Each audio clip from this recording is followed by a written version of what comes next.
Hey, everybody. Hey, it's just awesome to see you today on this great Memorial Day. The weather in New York is just absolutely beautiful. Totally amazing weather. Actually, it's going to get quite hot tomorrow, I believe, which is when I go back to gardening. But hey, whatever. What gardener is afraid of hot weather, right? So, hey, thanks for showing up today. We got a good one for you. We're going to be talking again today about Detective Henry Cinotti. Yes, the famous Hank Cinotti from The Ultimate Evil. And why are we talking about him yet again? Well, because yesterday was a very special day for me and wanted to relate it to you guys. Well, basically, while it was still fresh in my mind and the emotions are still high. And what am I talking about? Well, we are talking about the 80th birthday of Detective Hank Cinotti. And it was just a great time. Went out to his apartment, and I was invited there by Eric Galati, who I was very, very excited to go also because this was, of course, the first time that I was going to meet the great Eric Galati in the flesh.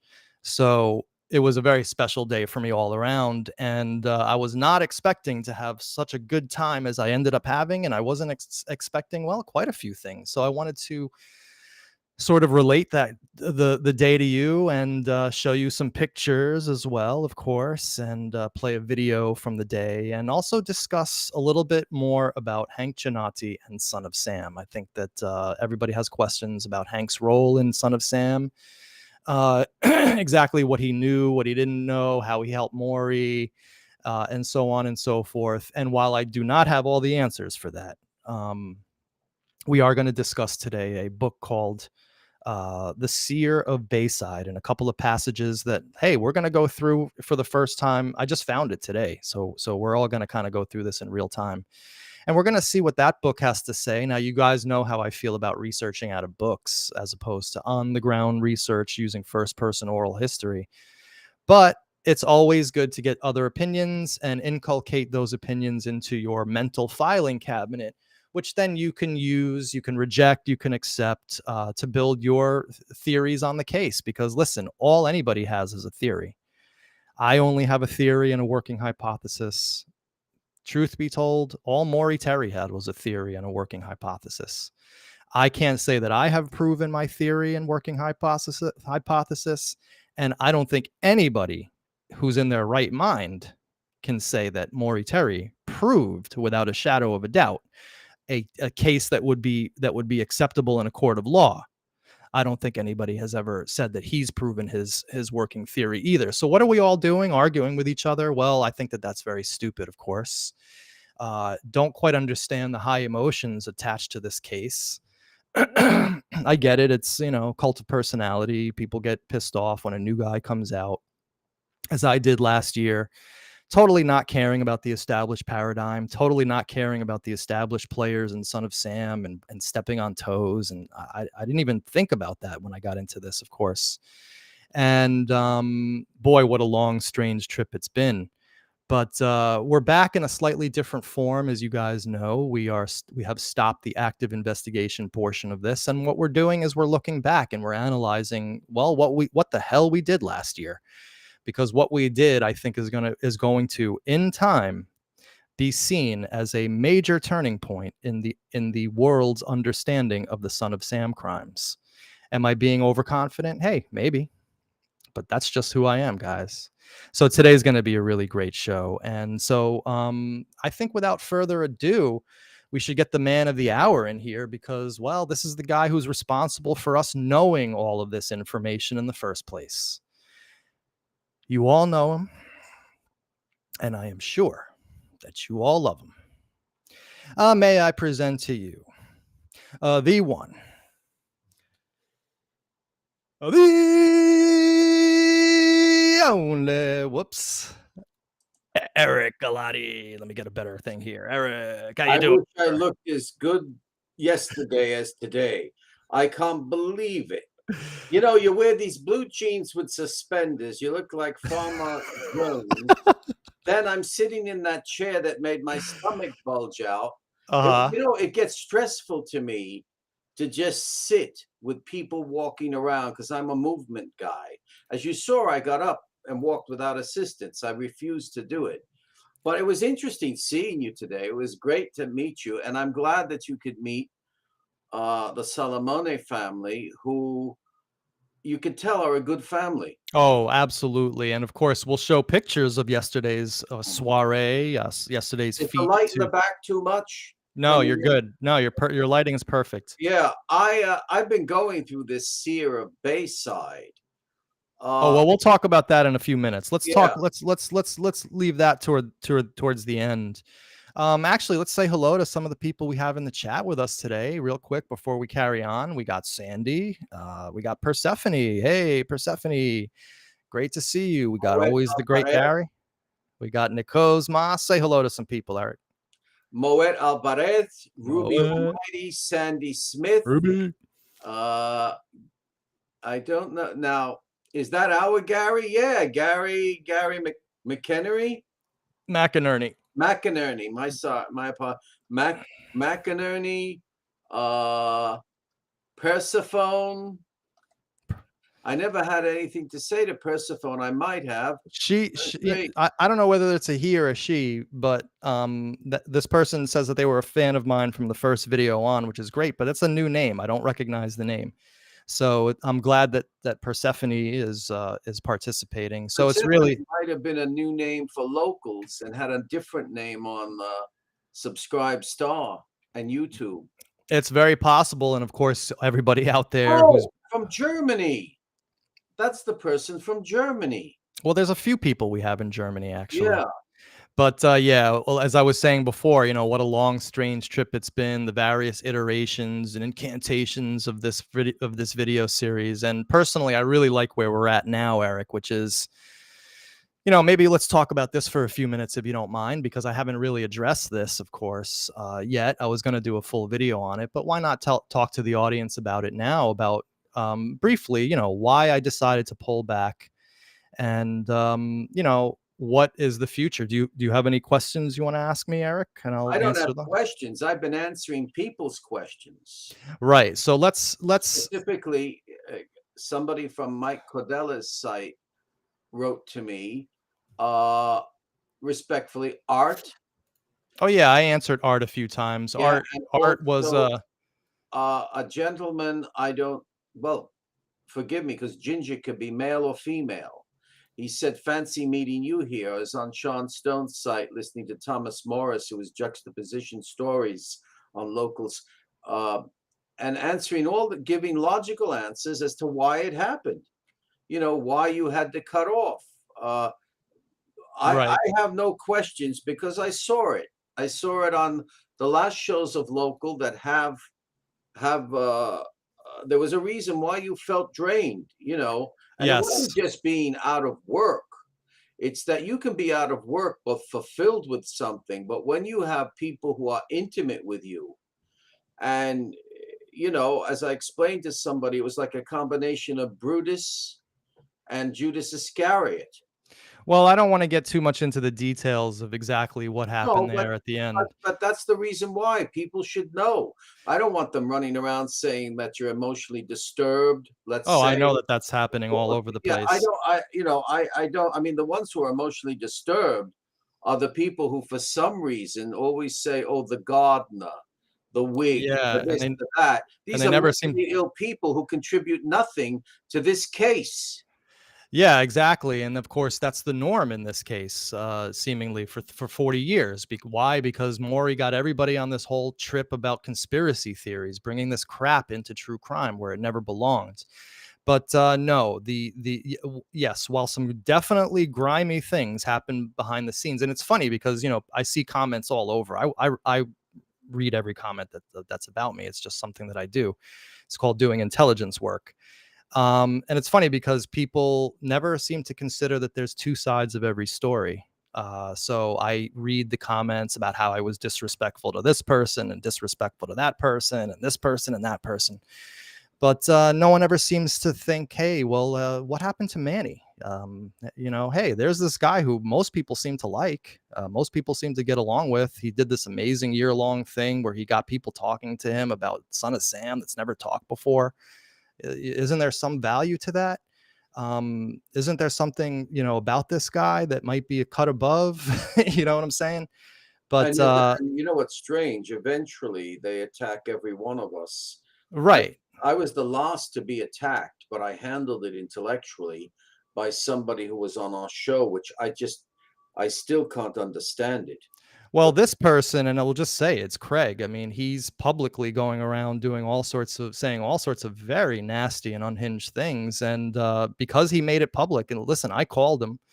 I left him a voicemail. I said, listen, you're making this public. It's not a very good thing to to air dirty laundry in public. It doesn't really reflect well upon you. And he never called me back. And instead, continues to put dumb things on the air. So I'm just going to say publicly that I cut Craig off months ago because Craig was acting extremely erratic behind the scenes, threatening people, threatening to shoot people, in fact. And more than one person or only one? only one person. But then, of course, he started with you, calling you a neo-Nazi. Yeah, you know why he called me that? Because Professor Haran said on Yonkers there was a neo-Nazi connection or presence in Yonkers. And all I did was, what do you mean by neo-Nazi? Right. Well, anyway, let's not get into the details. But he thinks you're a That's what neo. made Craig go off his rails. So he's going around saying that you're a neo-Nazi, and so I can't associate with people like that.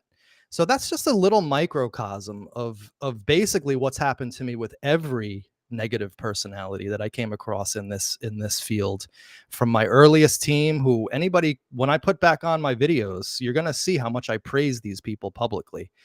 And the next thing I know, I'm getting emails saying, hey, these people who you're praising publicly, all they're doing is slagging you on Facebook. So I go on Facebook and the various blogs, and I see people who are supposed to be my friends, people who are telling me, hey, you're the greatest thing since sliced bread.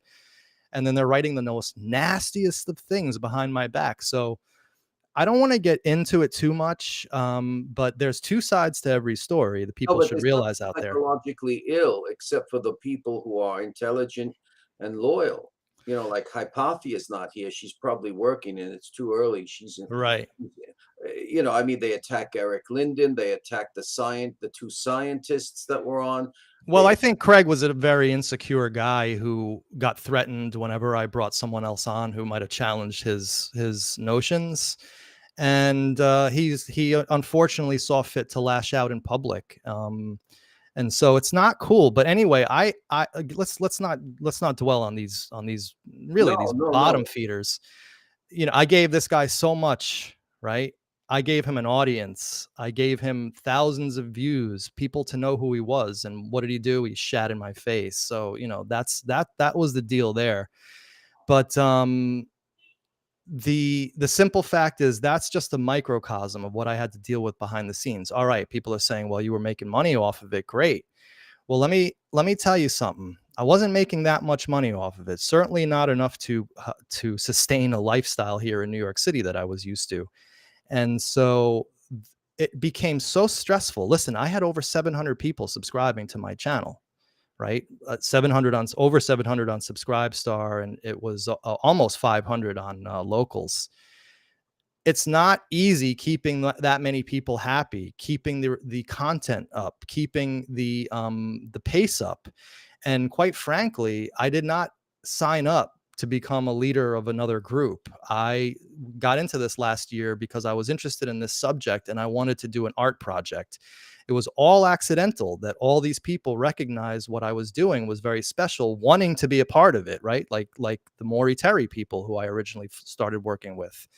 And then, of course, once I started going off the plantation, that's when everything went off the rails. And honestly, it was nothing but stress the whole year, except dealing with people like Eric, Ruby, Gary, Jim Fay, John Comparetto, John R., the people who are still my loyal friends and the people who I still see socially. In fact, I'll be out with dinner tomorrow with Jim Fay, John Comparetto, and John R. because we're continuing the discussion about these things. So we haven't stopped working. But what I decided to do was take myself offline completely and reinvent the series in the image that I truly want it to be presented in. My first video, I talk half of it about coronavirus, right? I don't want that up for the next 30 years.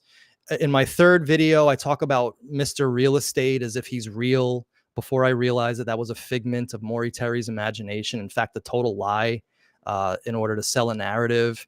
There's so much misinformation because I was being led down the wrong road by Maury Terry's people. There's so much misinformation and wrong, just straight up wrong stuff in my first several videos that I just didn't want it up there anymore without context. So what I'm doing is I am going to be putting back up most of the videos from the Legacy series, but I'm going to be putting them up with video commentary before the start of each one to let you know, you and the audience, the people who are going to be studying this for the next 50 years, people who are, when I'm dead, are going to be looking at these videos.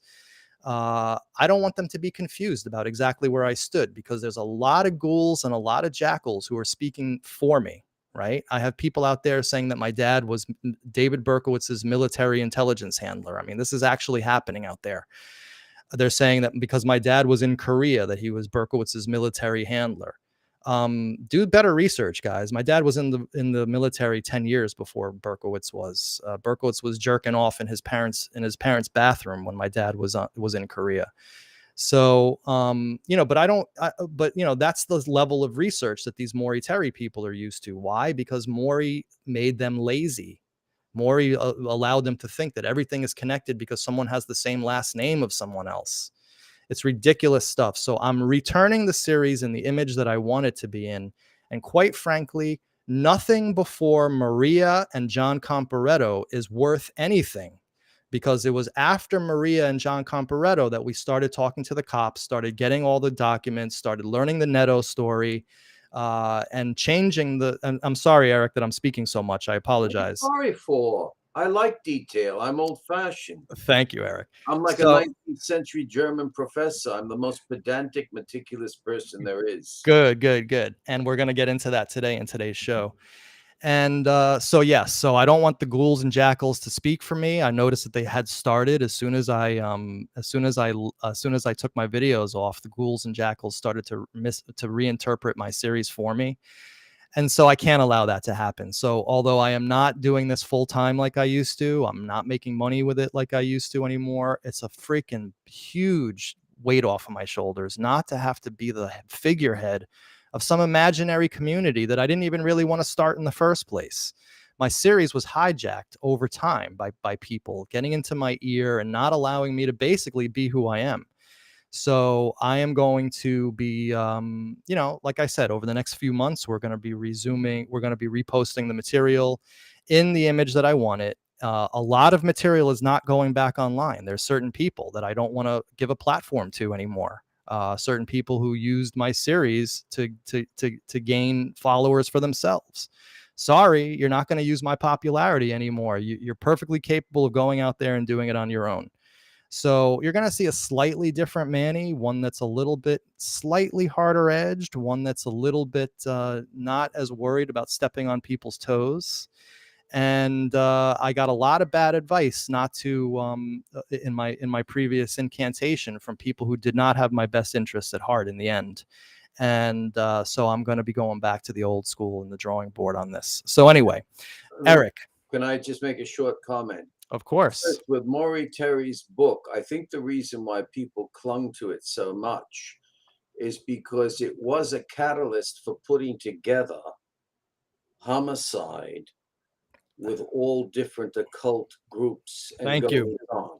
It was the perfect piece of dreck for its time, It was 1987, huh? yeah, it was perfect. And I still say, like Hank Cinotti, he didn't know how to put it all together. He couldn't put it all together. It was psychologically overwhelming for him. I don't know what happened to the man. I always invited him to come and meet us. And to my birthday, I said, come on out. You'll be with me here on Long Island. And obviously, I didn't know the sad state he was in. And then I would just like to say about the people who got into your ear and misled you, in case there are malicious people out there, there can always, unfortunately, be between good people artistic creative differences.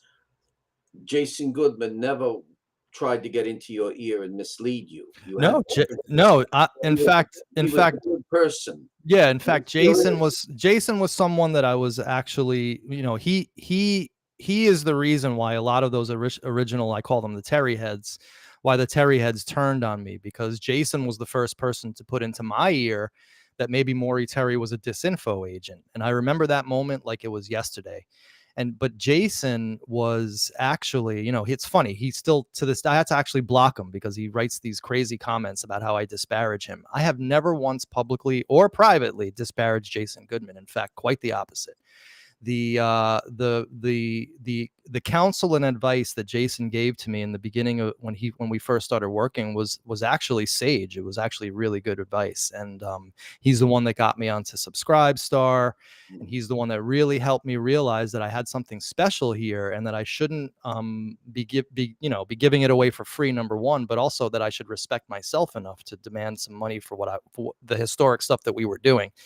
And although Jason and I ended up not working together, and the story of that is, fairly complex that I don't want to get into, but essentially it was because a third party came in and essentially got in between us. Um, I always do regret losing the friendship of Jason Goodman, and I see that he's gotten kicked off of YouTube and he's gotten kicked off of Twitter, and he's having his own issues right now with lawsuits and stuff. So he's not my friend anymore. He doesn't want to hear from me. But if Jason is watching this, or if people in Jason's ear are watching this, let him know I never had an issue with Jason. Other than sometimes he'd keep me on the phone too long. That was about it. I don't So think though that Terry. I don't. We off in America and in England, disinformation agent is used far too often. So I think it's better to say misinformation, mistaken information, because a disinformation agent, who was Terry working for? right, exactly. Government, government gives us disinformation. Correct. I never believed in the notion that Terry was nefariously leading us down the wrong road because he was working for the government or IBM. A lot of people say, "Oh, he worked for IBM, therefore he's evil." That's conspiracy theory bullshit. And listen, I'm a conspiracy head. 9/11, inside job. Oklahoma City, inside job. Vietnam War, started by us in the Gulf of Tonkin. I could go on and on.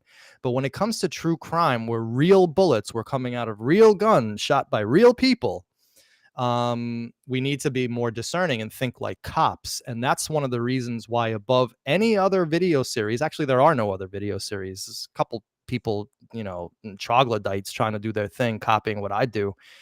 But all this serious and professional law enforcement came to me. And in fact, like I said, I'm having dinner with these guys tomorrow. Again, Berkowitz's friends, people who Maury Terry turned their back on. I'm still in touch with them, and we're still Isn't going to there be one rocking and lady rolling. coming tomorrow? No, Not tomorrow's many. all men, all men. And Yeah. so it's going to be great. If you But go to the no, first show I ever did, I do lose my temper. I don't know if with Terry, but I lose my temper with other detectives to come forward. Kevin Murphy. I shouldn't have. I got emotional. It was the first show. right. And we're going to have to. What happened in Van Cortlandt Park, August 20th show. Right. And Eric, you and I are buds, and we're war buddies. We've been through the trenches together, and I consider you a true friend. But how I feel, how I'm starting to feel about Jim Rothstein and his really where people place him in Son of Sam. I am of the opinion now, and I know that maybe you disagree, and I hope that we can have a show on this, that Rothstein is not an authority on Son of Sam. He never was. I think Maury Terry, in fact, was the original person that got on the Rothstein bandwagon and led us all down the wrong road. Well, we could do a whole show. It's very succinct. There was no Rothstein bandwagon unless you understand that Rothstein's main interest was what became human trafficking, human compromise, and human intelligence. Right. He was never not a Son of Sam. He was not a Son of Sam he authority. declares that. He said, I never investigated it.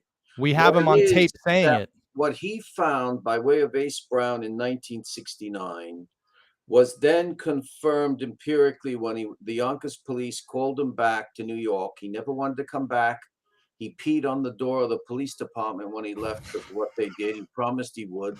He never, not even for his children, does he come back. They have to go to Minnesota. He came, he showed them things, but he also did undercover work with Ace Brown, a Wired interview. Right. They took what he said and perhaps incorporated him as an investigator, Son of Sam. He investigated maybe things that might have been connected. Correct. Might have been being the And the operative word problem, here. now, I don't know what the truth is of the Terry Berkowitz interviews, but what I do know is that Rothstein says it in his memoirs. They're muddled, but there's a lot of intelligence. Let them speak. Never ask many questions. One question, then let them go. Let them speak. They will speak if they want to tell you something. Right, exactly, and that's coming out of the book, The Way It Was by Yeah, Jim Rothstein. yeah. So So that thing is that, when somebody says the guy doesn't know shit about it, he never claimed to know it.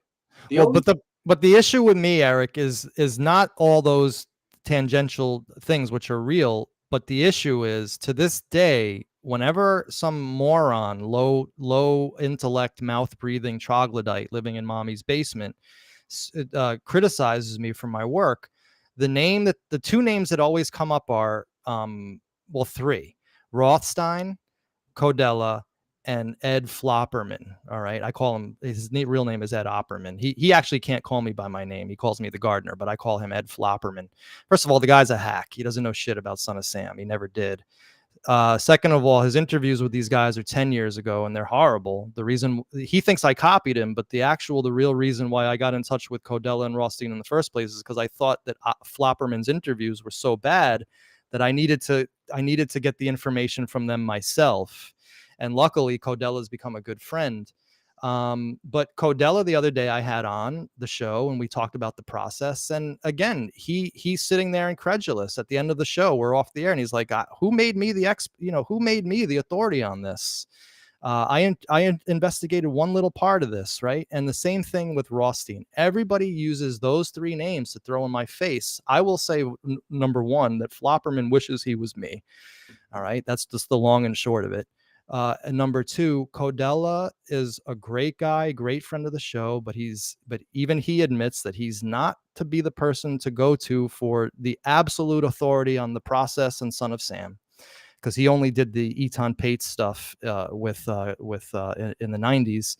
And Rothstein told us straight up, "I never investigated the Son of Sam. I'm not the expert on this." We have that on tape.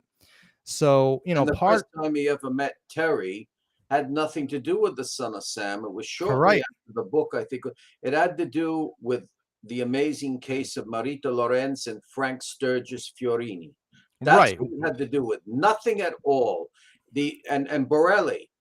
Here's something very interesting. Chief of Police Borelli told you he never heard of Rothstein, right? Never heard. Well, let me preface the story. So Rothstein says to us on more than one occasion, and we have it on tape in at least two different times, because you and I extensively recorded Rothstein for brand new recordings. 4 months. Right. In with his full knowledge and approval. And we did a video on it, which is going to be posted. Probably I'll repost that today or tomorrow in light of this conversation. But he specifically said to us that he was coming back to New York and Chief Borelli found out. And of course, Chief Borelli was chief of detectives during Son of Sam. And so in 96, when Rothstein came back to Yonkers, he said that Rothstein said Borelli got wind of it and said, "Get that damn Rothstein out of New York. He's going to blow the whole case wide open." So unbeknownst to most people, I actually have am in, I should say, fairly frequent email communication with Chief Borelli. Now he's 95 years old. Okay. So maybe his memory isn't the best, but I emailed him about this a couple weeks ago because I was curious if it was true. And he wrote me back a very succinct, speaking of succinct, answer. It just said 4 words: "Never heard of him." Okay, So this is the answer I have. Rothstein was told that that's what Borelli said. It wasn't said personally to Rothstein. So it's Murphy or Terry or both who said that to him. Right, Borelli which means that Rothstein or Murphy lied to I'm sorry, Terry or Murphy lied to That's what it Rothstein. could be. I said, Jim, Borelli said, I said, you don't mind I say this? He said, say what you want, Eric. It's 18 years now, we're friends. He said, I said, Borelli told Manny that he never knew or heard of you. And you know what Jim said? Sure, that's quite possible. We don't know everybody on the force. It's large. I knew of him, but maybe he didn't know of me. So, what do you deduct from that? You deduct that if Borelli said that, and I have no doubt it could be because he's saying it in this sense to Murphy or Terry. And a lot of people, I'm sorry, I'm not a snob, don't express themselves well, probably said, what the fuck are you doing bringing a retired detective in from Minnesota with what you're investigating? Listen, we're all just conjecturing because the truth is that Murphy has his problems too. See, it's funny because everybody goes, yeah, Kevin Murphy, the swashbuckling detective working with Maury Terry, and they went down to Untermeyer Park, and Kevin Murphy's all over Zeman's documentary, and so therefore he's legit. The simple fact is Kevin Murphy was the laughing stock of YPD. Everybody you speak to about Kevin Murphy says the same thing. The guy lost his marbles because in 1982 he was in a very, very bad fight with a perpetrator he was trying to arrest, where the guy hit him over the head repeatedly with a table leg, giving him a deep cerebral concussion from which he never really quite recovered from. And so by the time the 90s came around, Mayor Spencer essentially just put him out to pasture, trying to help his friend Mo Terry out. And everybody just kind of like, okay, guys, go have fun in your little sandbox. Okay. See, And for that, me, there's something missing there, though. The okay. guy probably, I mean, I'm also thinking, what if there's like a cop brotherhood who had it against Murphy because he ruffled somebody's feathers? I don't think so, because believe me, the cops that I spoke to, and I'm not gonna name them because they don't actually. I actually have it on videotape, but I'm not going to name because they don't really want to get in the middle of a the cops, they don't want to go against each other publicly. They're actually smart like that, unlike people like Craig Fitzgerald.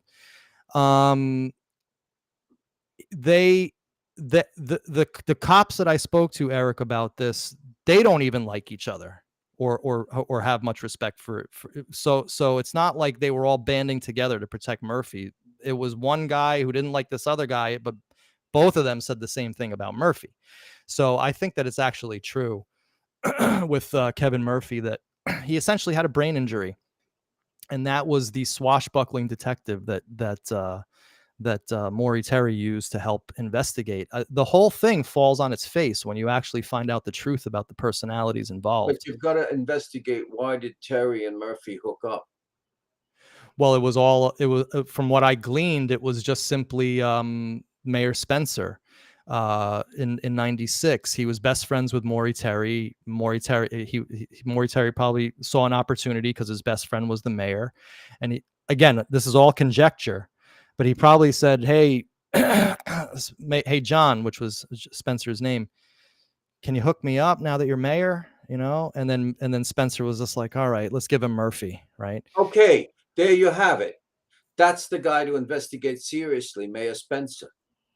If Well, he, I'm not in. Again, I'm not. Someone well, else can do I that. would do that. I would do that. Me, I would Right. even Well, want to do that. Why would Spencer think so poorly of Murphy and then give him to his friend Terry?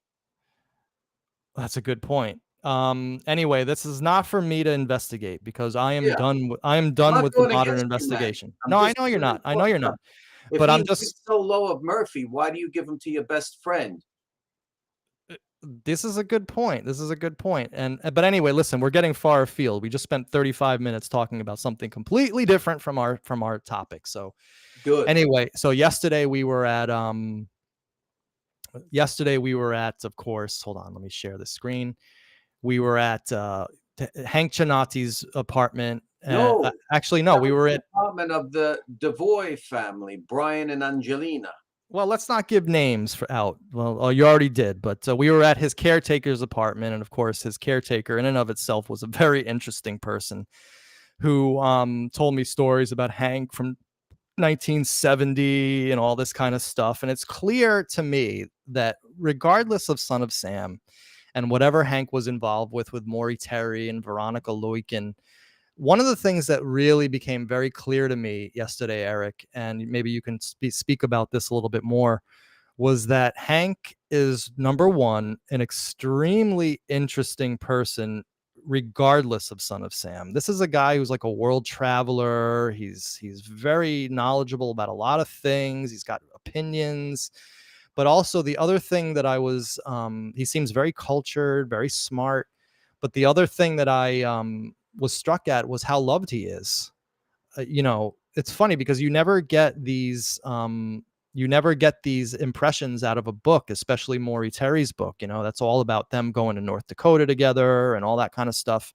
And the impression that you get of Cinotti in Maury Terry's book is one of a rather gruff individual who didn't mess around, who didn't play around, and I can actually see that having met the guy. But boy, is he loved. He tons of people were there yesterday. Let's start showing some pictures while you reflect on what I just said, Eric. I had never seen him without a beard completely. Yesterday was the first time he was completely shaven that I ever saw him.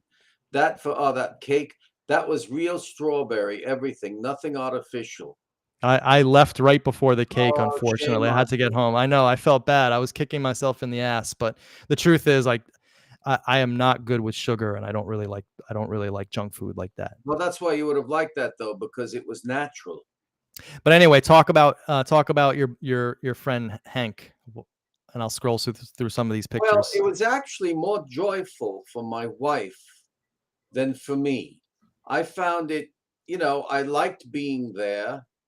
I loved seeing you and John, Salamone and people like that, but and the other friends. But I almost wanted to run away. It was my anxiety, my eagerness to be healthy again. I don't like Mm. just sitting in that chair, which is why I finally got up and walked without assistance. But it was interesting to see everybody coming in, my wife being happy. You really were getting around well with everybody, Oh, it was, I'm very, despite the fact that I can and you get were on. much loved by that family. I was shocked at that. Everyone knew me and treated me like a royalty. It was amazing. But I'm actually very socially anxious. I know that that might not seem that way, but especially me getting up on the and being able to speak so well publicly and in front of this camera. I don't do anything scripted. None of my videos were ever scripted.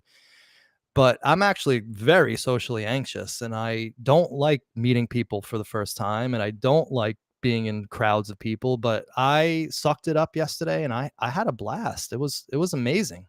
Yeah, there wasn't anything, nothing apprehensive on your part. It was as if you entered, and hey, here's another friend who showed up.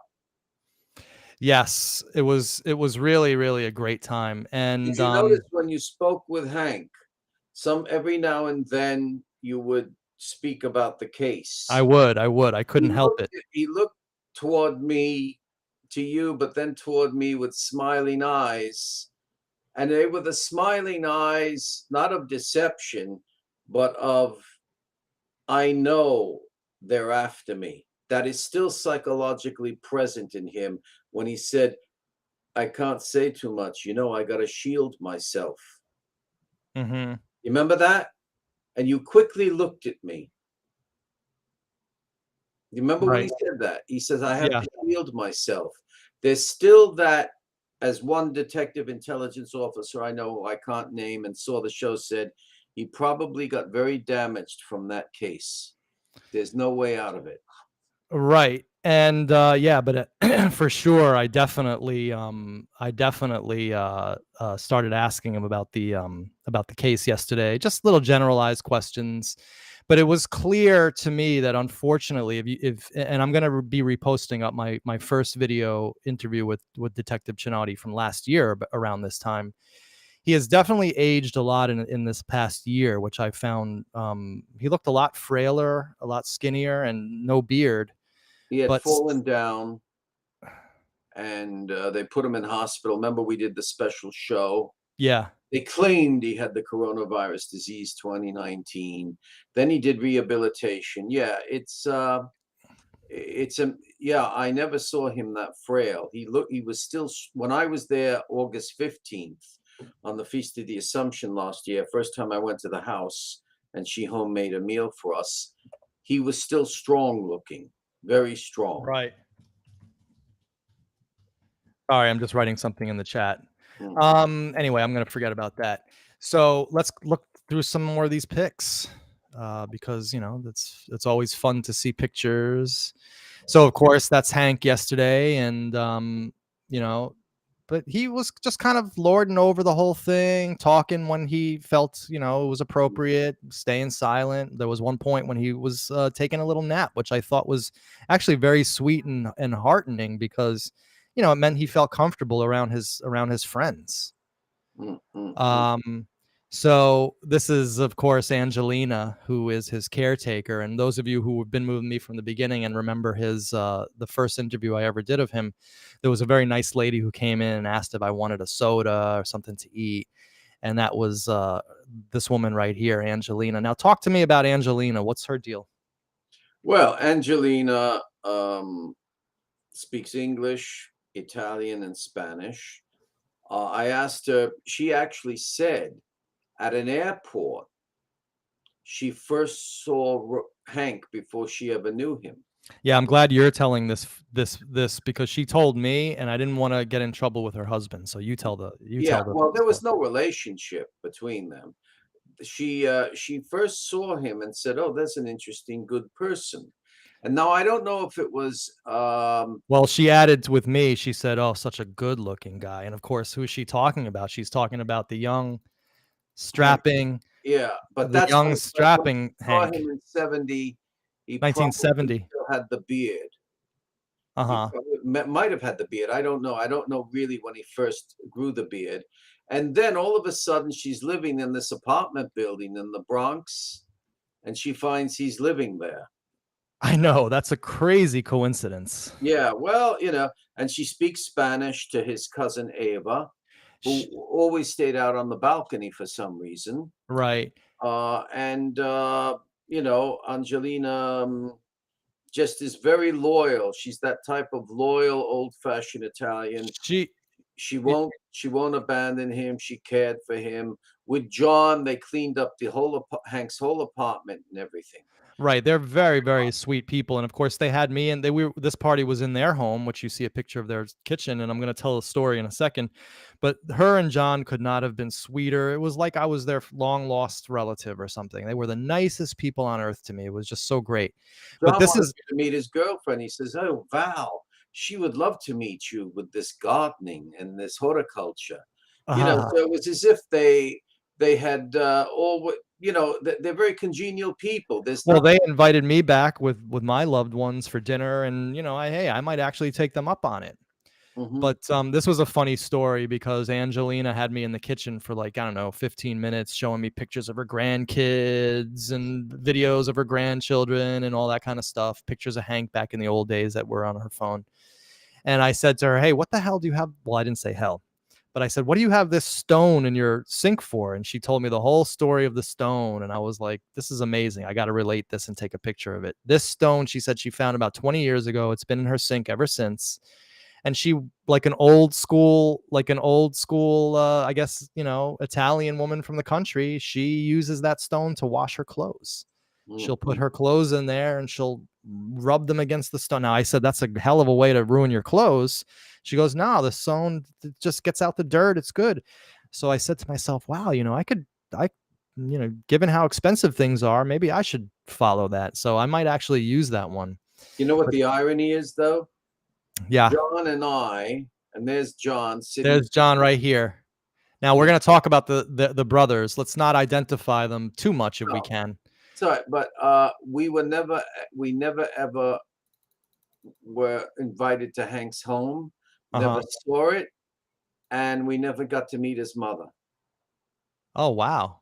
Never. Now, there I am. First place, everybody. I'm in a low chair. Second place, my stomach is sticking out. And I don't think I looked very well. I looked like death, actually, while I was there. And I can't believe that's the same boy they wanted to be a model years ago. And I just have to get back on my feet. But John is the one right there with the navy blue shirt, who um, who actually introduced me to Hank. He's the one. I first met his brother Joey online for confession. Then I sat with Joey and the mother, and John got an interest in me because I was an actor and I had done the film Three Brothers with Francesco Rosi. And he loves the cinema. He loves the cinema. For him, Manhattan is like a playground, but he's depressed because all the beautiful bookstores and movie shows and record shops are just closed. But Well, yeah, all of Manhattan's yeah, closed. he uh, he himself never ever believed the Veronica Lucan cult. He and his mother never believed it. So now all these people go back to Veronica Lukin, and we're going to talk about that Yeah, in her book, The Seer of Bayside, in a little bit. So Hank was a big time Veronica Lukin person, and he the got and into that when his father Pietro died. He was depressed and he heard about these apparitions, and I guess it was a psychological, you could almost call it a psychological group therapy for him. right. And we should do deeper dives into this Veronica Lukin, because of course she's another one from the Ultimate Evil, that whose testimony is one of the main ones who made this into a conspiracy. So we have to deal with her as well. Well, did she Um, make it? I'm not saying you're wrong because, as I said, I'll say it always again. I want to throw this in the bay behind me. There's no damn index. But did she make it a conspiracy, or did she not just direct Hank to two women she knew on Staten Island? I don't know. We're gonna talk about that when we talk about the book. But this is a guy who's been making some trouble in the in the Who's chat, the which is guy? Joe Johnson. Which I remember a Joe Johnson was once friendly, but maybe that was a John Jost. I don't remember. But anyway, this guy, these people think that this actually bothers me. I find it funny. But let's address this actually, because one of my new things that I'm doing is I'm going to be actually engaging with the trolls rather than banning them. So one day you will all wake up and see that something is very wrong here. He's talking about our video series.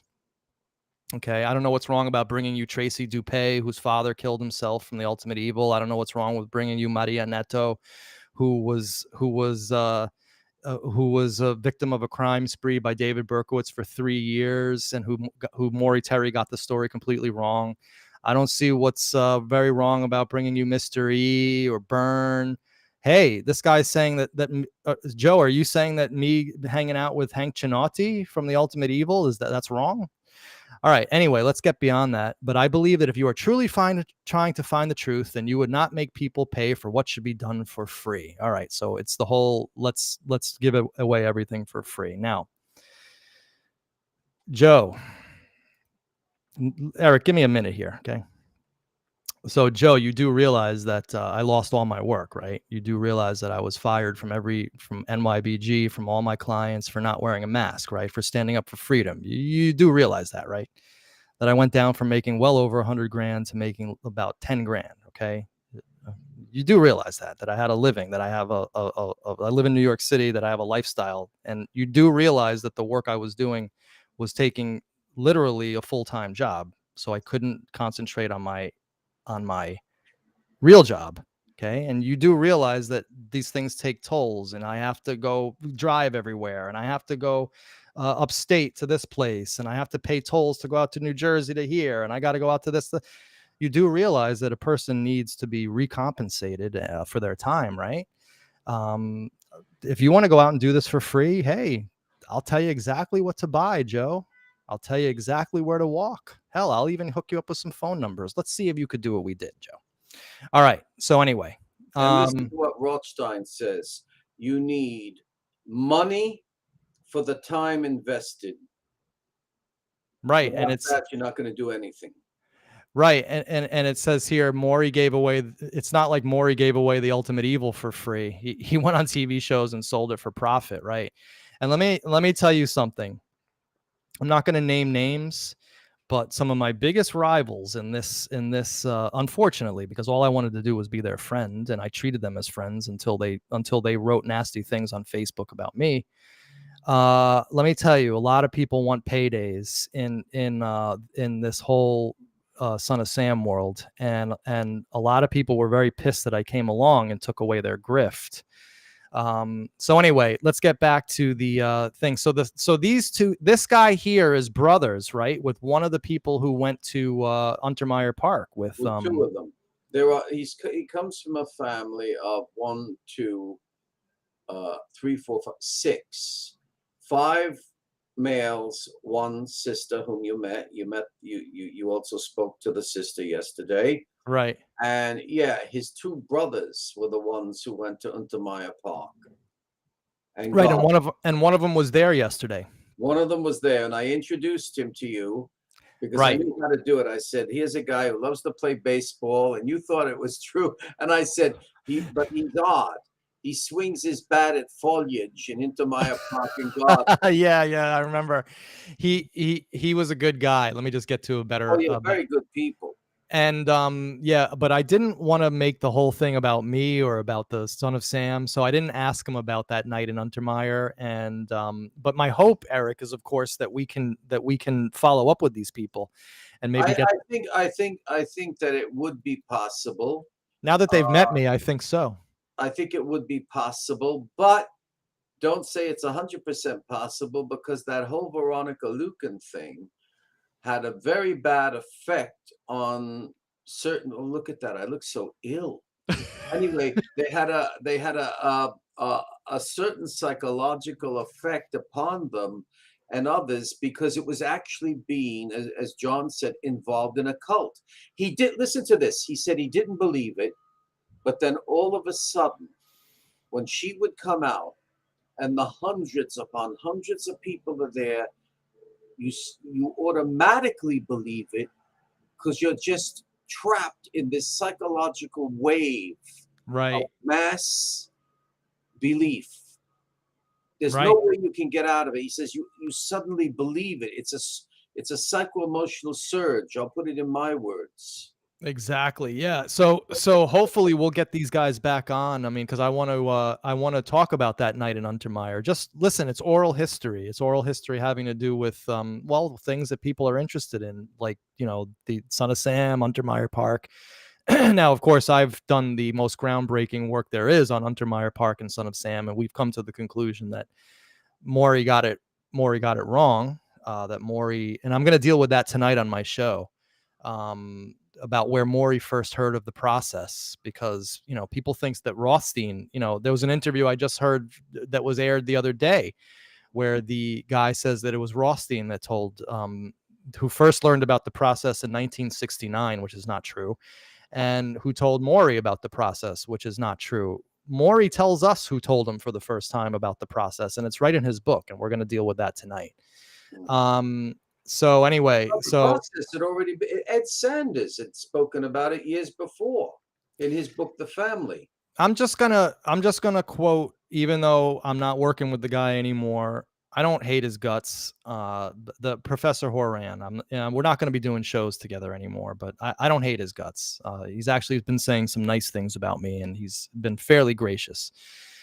He said something that on his show, because he's another one that doesn't believe the process. Everybody, would you dogpile on him for a little while, right? Go over to Horan's channel and give him shit for saying, for the quote that I'm about to attribute to him. He said the process is the biggest red herring in Son of Sam, and I'm paraphrasing, but he says the biggest red herring in like true crime and Son of Sam. And you said something very similar too in the beginning. You said the Masons, the Jesuits. What did you say? No, The I Mason. said there's many conspiracies, but if you latch on that everything is the cause of one or more of the two red herrings, Freemasons, Jews, and Society of Jesus, which is the Jesuits, Right. that it's too obvious. It's just not possible. There's many conspiracies. It's all about business and money, and you know, uh, there's too many loquacious people. They use Yeah. words, they don't know what they're using. And there's a lot of poor investigators, both reporters and law enforcement. Like when Malachi Martin said Satanists killed Father Kuntz in Ohio, who was found dead with his stomach ripped open. Uh, okay. Thank you very much, Father Martin. Who are the Satanists? Right. That's the whole thing. That's the whole thing with the Terry heads. It's like the process. All right. Well, who? Okay, well, brother Ken. Well, who the hell was he? I mean, give me some answers here, guys. I mean, listen, I'm discounting it because we didn't find proof, but Why didn't he investigate any people in the Process Church of the Final Judgment? People who had been there. Why not investigate them? because I think deep in his heart, Maury Terry knew that he had basically sold a bill of goods to the public, and that was one of the reasons why he became a recluse, in my opinion. I could just be completely wrong about that. I did not know the man, and I don't want to dogpile on a dead guy. No, I heard good things about him, but also odd things like, um, well, the true crime writer said that he did catch and kill with her, Hmm.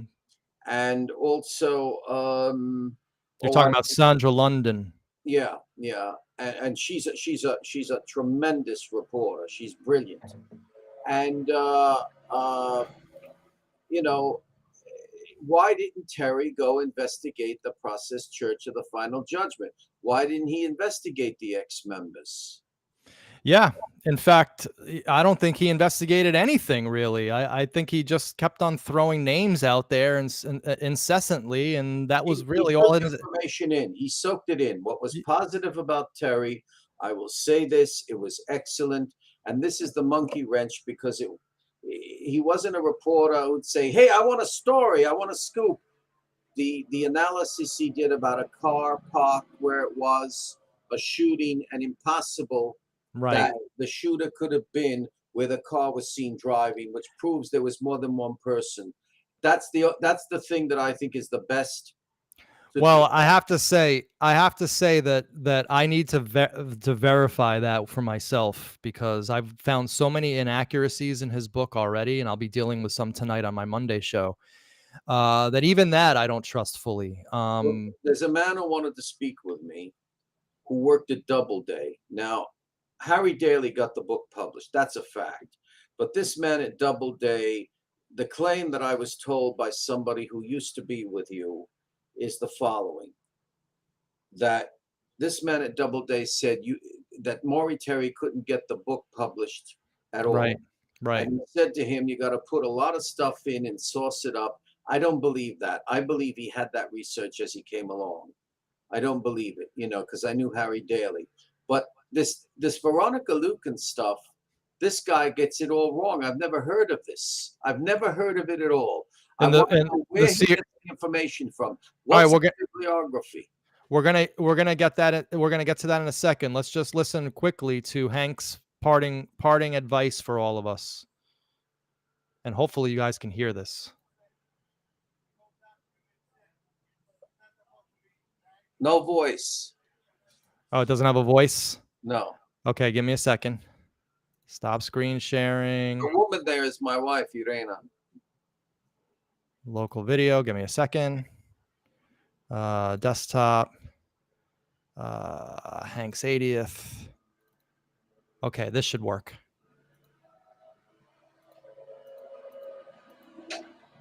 What's going on here?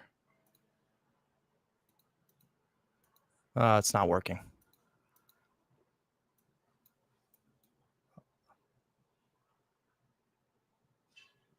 If you play it at home, you could hear it, right?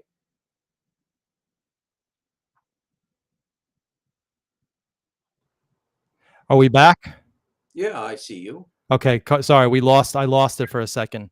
I think everybody in the chat, I'm not sure if you guys, let me see if we're actually still streaming. We have to be, or else I wouldn't be on. Hey guys in the chat, are we still streaming? We still here?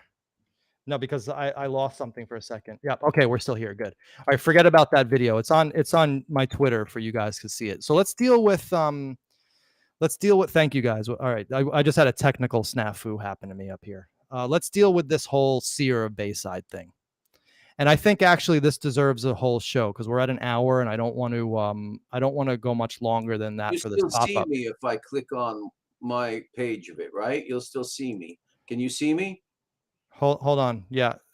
Yeah. There we go. We can still see you.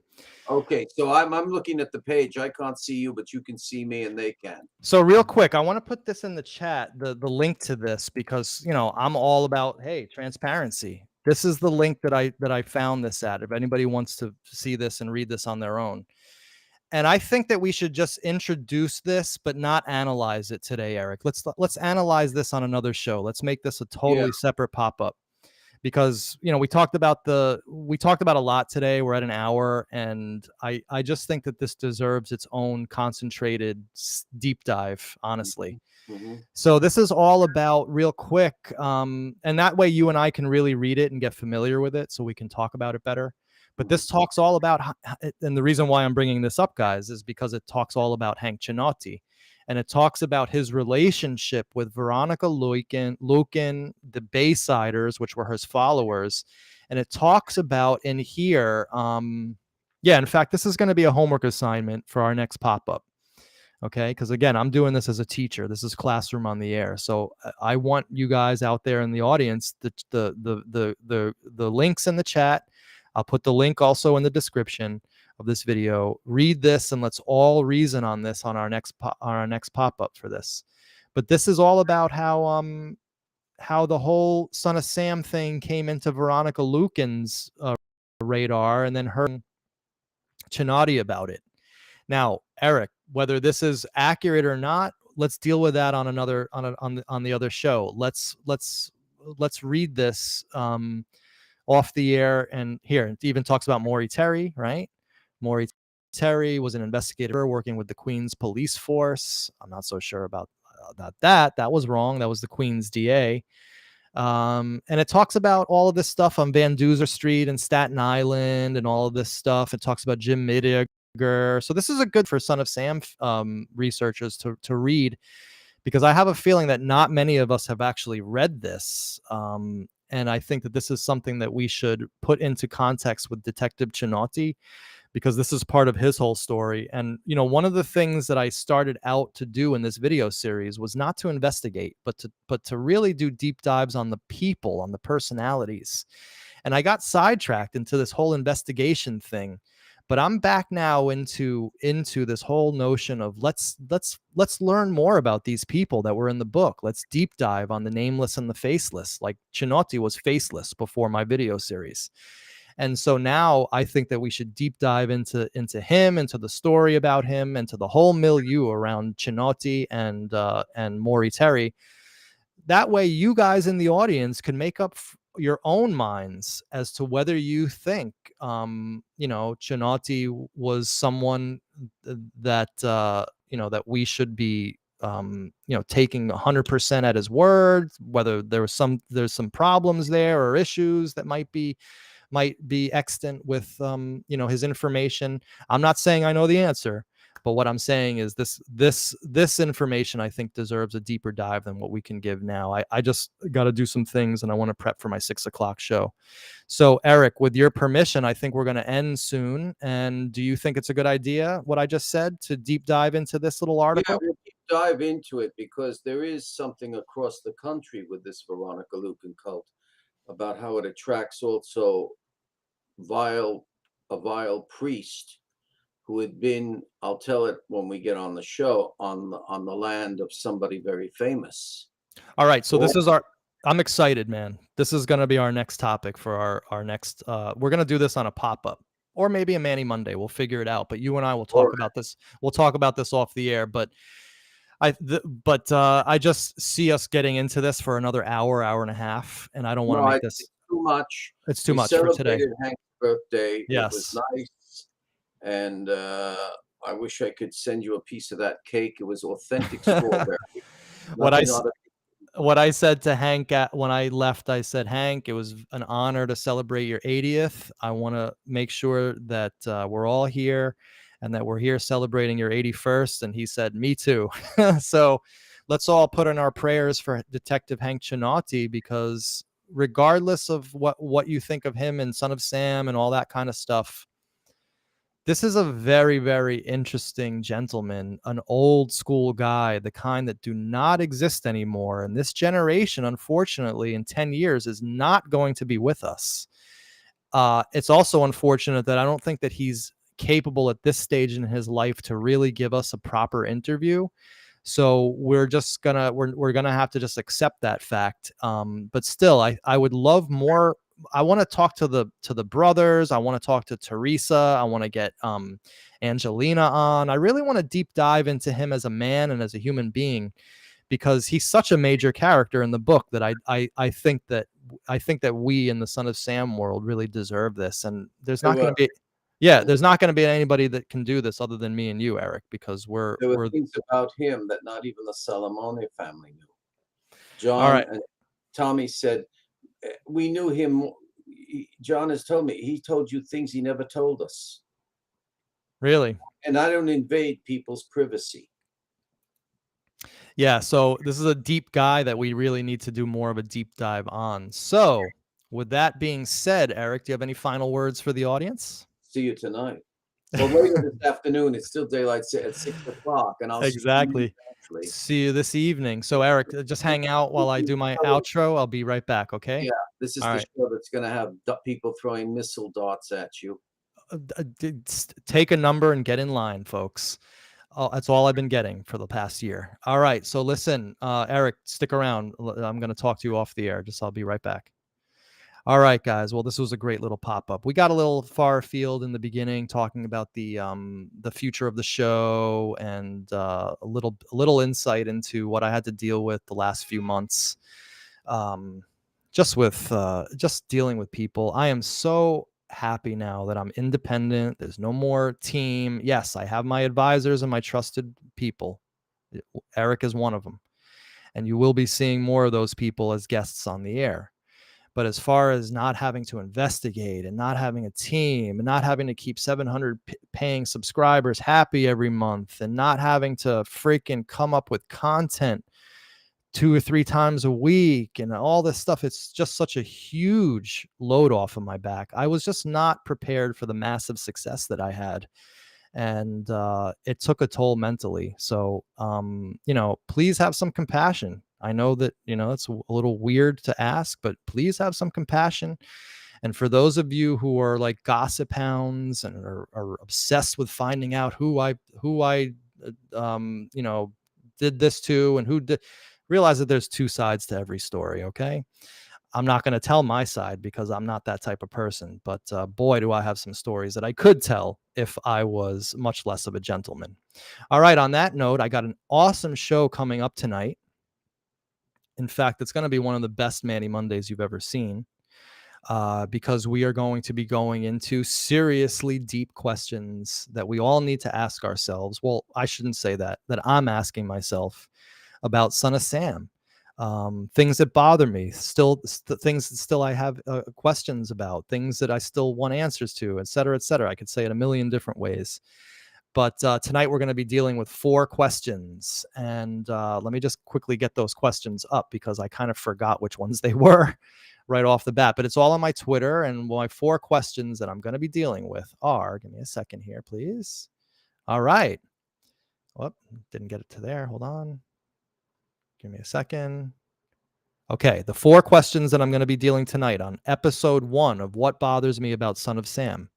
Okay, because there's so many things that bother me, I can't do it in all in one episode. But tonight we're going to be dealing with, how did the process get implicated in the first place? The answer is there in the ultimate evil for you. You're going to be, this is going to be probably a shock to the system of even the Terry heads, because you probably all forgot how indeed the process came into this in the first place. We're going to be dealing with, well, how did Berkowitz join up with this cult in the first place? Because there's 2 scenarios given in the ultimate evil, and we'll deal with each one of them. Did Berkowitz really know John Carr? Yes, we are going there tonight. Did Berkowitz actually know John, so-called Wheaties Carr? And then finally, for tonight, the last question that we're going to be asking is, what are we to make of the warning to police letter found in his apartment. So I'll be demolishing paradigms as we continue. That's my role in this whole thing. If you have a problem with that, hey, tune out, man. No one's forcing you. I find that the Howard Stern effect is happening with my video series, or at least it did. I don't know how much anymore.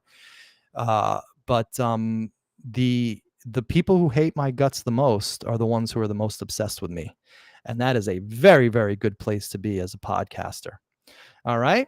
So, very good. Thank you so much. We will see you tonight on the dot at 6 p.m. for What Still Bothers Me About Son of Sam, episode 1.